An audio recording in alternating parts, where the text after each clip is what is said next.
Hola oyentes de Radio Sefarad, volvemos a comunicarnos con Ricardo López Gottig, historiador argentino, para seguir hablando de las edades del totalitarismo. ¿Qué tal, Ricardo?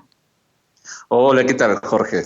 Bueno, los oyentes habrán oído en entregas anteriores los orígenes que hicimos remontar a finales del siglo XIX, del imperialismo, el colonialismo, los regímenes totalitarios, pero cuando hablamos de totalitarismos en el siglo XX hay dos grandes adjetivos que surgen, que son el nazismo por una parte y otro es el fascismo. Y hoy vamos a hablar justamente de este fascismo cuyo origen es en la Italia de Benito Mussolini. De eso vamos a hablar, ¿no? Así es. Justamente el fascismo se va a definir a sí mismo como con gran vocación totalitaria. Mussolini usaba este término. Si bien estrictamente nunca llegó a tener un pleno control sobre Italia porque había muchos grupos independientes, pero él tenía esta vocación totalitaria. Benito Mussolini, hay que explicar que en realidad él ya era un actor político antes de la Primera Guerra Mundial. Él era el director del diario del Partido Socialista, Avanti. Él estaba radicado en Milán, la gran capital industrial y económica de Italia. Entonces no era una figura menor y él va a cobrar una relevancia nacional y va a empezar el camino hacia el fascismo cuando durante la Primera Guerra Mundial él se aparte de la política del Partido Socialista Italiano porque él va a ser un defensor de la participación italiana en la Primera Guerra. El Partido Socialista estaba en contra y él va a romper con el partido, va a fundar su propio diario, Il Popolo d'Italia, desde el cual va a defender la participación italiana en la guerra. Y a partir de ahí vemos un nuevo Mussolini, pero que en realidad tiene muchos rasgos de sus orígenes marxistas. Por eso el marxismo europeo muy bien no sabía dónde colocar al fascismo en sus primeros tiempos. Cuando termina la Primera Guerra Mundial, las autoridades italianas suponían que iban a tener grandes ganancias territoriales. Y sin embargo, lo único que adquieren como territorio, como conquista, va a ser lo que se llama el Tirol del Sur o el Alto Adige, que es una región en la cual hay una mayoría de habla alemana. Entonces, los italianos se sentían muy heridos por esta poca compensación territorial, por su participación en la guerra, y los grupos de excombatientes se van a unir en grupos paramilitares que van a ser conocidos genéricamente como los Fasci di Combattimento. Entre 1920 y 1921 se va a dar una serie de huelgas en las fábricas de Italia de contenido socialista porque querían de alguna forma replicar la revolución bolchevique en suelo italiano. Y entonces van a ser estos Fasci di Combattimento los que sean los grupos de choque contra los huelguistas. Y entonces ahí va a empezar a cobrar forma estos cuerpos paramilitares, de los cuales vamos a tener dos líderes visibles. Uno es Mussolini y el otro era el poeta italiano Gabriele D'Annunzio. Lo que pasa es que la propia dinámica de la política va a hacer que Mussolini quede al mando de estos grupos fascistas y la palabra fallo venía de un símbolo del Imperio Romano que era un símbolo de unidad, es decir, la unidad de los combatientes a favor de Italia. Mussolini con estos Fasci di Combattimento se va a hacer muy conocido en Italia, además de seguir con su propio diario, El Popolo d'Italia, y en 1922 va a organizar una marcha sobre Roma en la cual distintos grupos fascistas van a ir avanzando sobre la capital italiana. Y es en esa circunstancia en la que, primero, la policía no actúa. Estamos hablando de miles de personas uniformadas que viajaban hacia Roma y la policía no actuó, no los detuvo. Y esta puesta en escena va a hacer que los partidos liberales y democráticos digan, bueno, a ver, este personaje lo vamos a poner de primer ministro porque no sabemos muy bien cómo manejarlo. Y suponían erróneamente que al incorporarlo al sistema político, Mussolini iba a ser un actor más y se iba a diluir toda su parafernalia totalitaria. El rey italiano, Víctor Manuel III, lo consagra como primer ministro, y acá hay una primera ruptura con lo que pensaba Mussolini originalmente, porque el fascismo originalmente era republicano y anticlerical. Pero después de todo también era un político y sabía que no estaban dadas las circunstancias ni para abolir la monarquía ni para enfrentarse con la Iglesia Católica en Italia.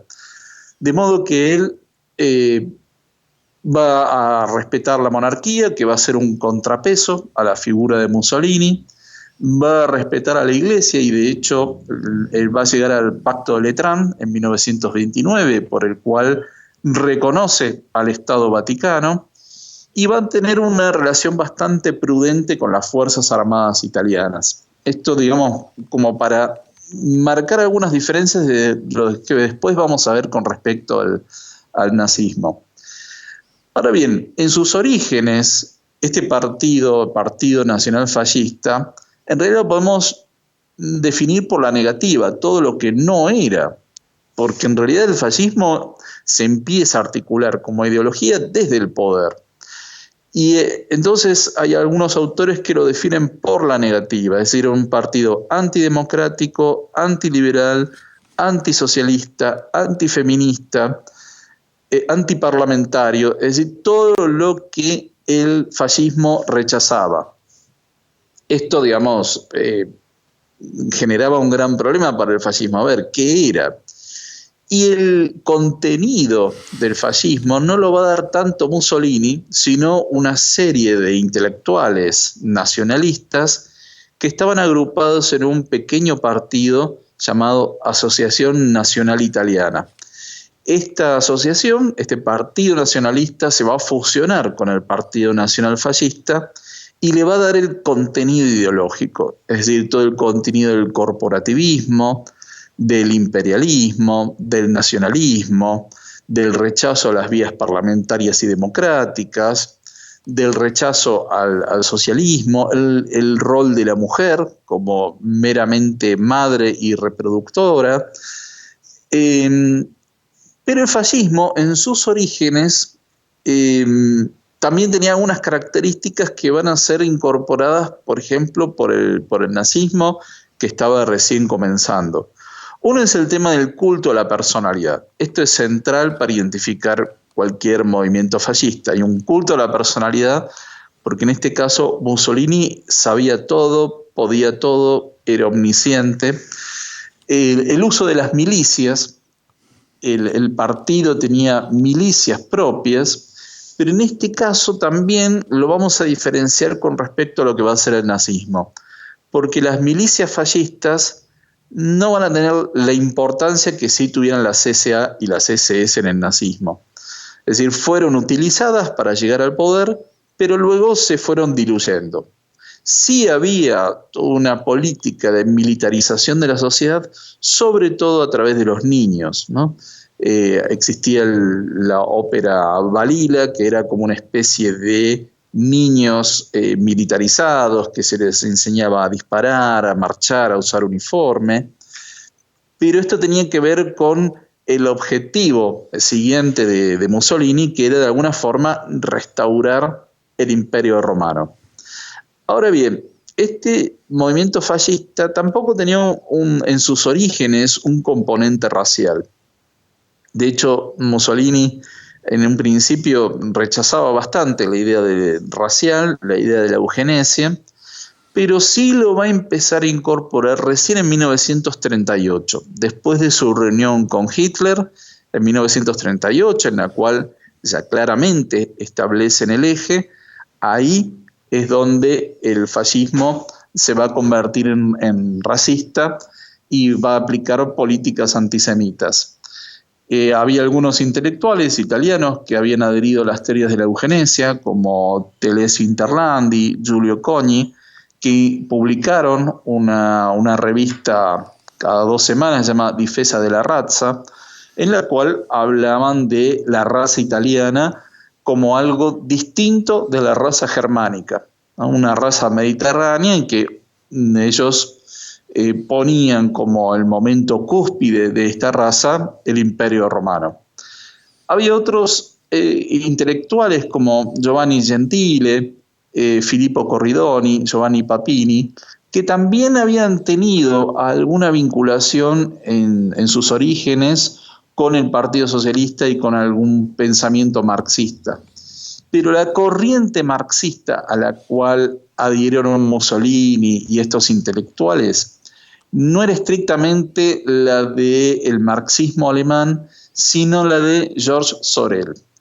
Sorel, en el fines del siglo XIX, principios del XX, él ponía mucho énfasis en el sindicalismo y en el rol de la huelga del sindicalismo como un mito convocante. Entonces, esta idea del mito convocante lo seduce mucho a Mussolini y él, el mito convocante que va a utilizar es crear una religión secular, la religión de la patria.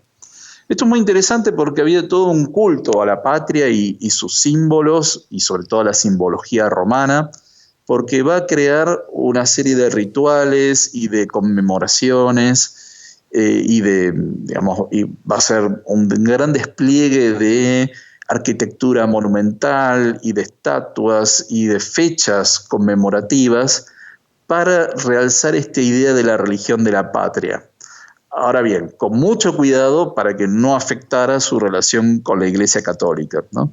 Es decir, él fue bastante prudente en este sentido de vincular la patria con la religión, o por lo menos no entrar en colisión con ella.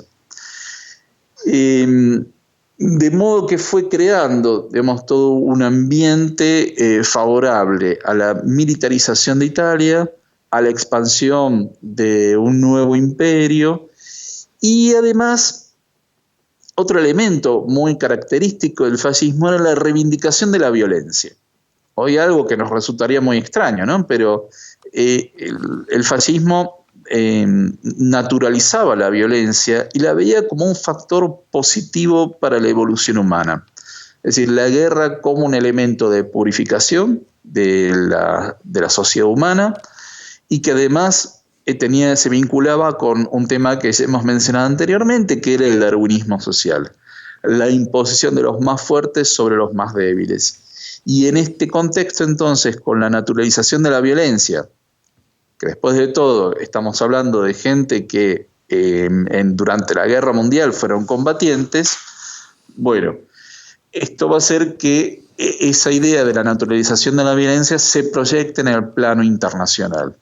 Entonces, el propósito de Mussolini, que ya lo vamos a desarrollar un poquito más adelante, era el establecer un protectorado sobre Albania, Grecia, proyectarse sobre el norte de África y de alguna forma recuperar un imperio romano en tiempos modernos.